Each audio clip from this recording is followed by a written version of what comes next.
They say history is written by the victors.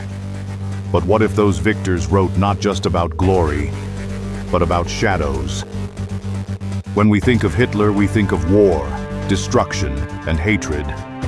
But there's another side, hidden from the books, whispered in darkness. Occultism, rituals, spirit summoning, ancient secrets.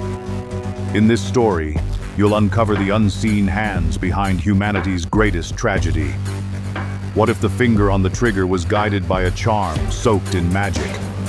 Hitler spent his youth in Vienna, not as an artist, but as a wanderer among the graves. His inspiration wasn't canvas, it was crypts. His mind filled not just with hatred, but with secret societies, numerology, and black magic. He was alone, and the darkness, it was listening. In the 1920s, a group of men gathered, not to build an army, but to awaken something far older. They weren't generals. They were mediums, mystics, and seekers of ancient spirits, the Thule society. And they welcomed Hitler into their fold. He was no longer a man, he was a vessel. Some believed he was guided by a divine or demonic force. The Nazis didn't just conquer cities, they hunted myths. The Spear of Destiny, Noah's Ark, maps of Atlantis. Under Hitler's orders, expeditions were sent to Tibet, Antarctica, South America. But every relic found opened another door in his mind. He was no longer speaking to historians, but to something beyond this realm.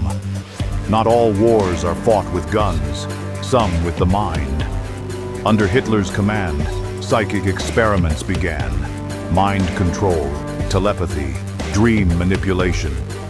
In concentration camps, not all victims died.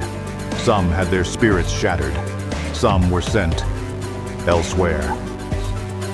As the war ended, Hitler retreated into his bunker. But he wasn't alone. He stood before a mirror. And in it, he didn't see himself. He saw the entity that had whispered to him for years. Perhaps it wasn't his finger on the trigger. The curtain was drawn by the shadow he served. History isn't always written by those who win the war, but by those who touch the darkness. And some shadows still hide in plain sight.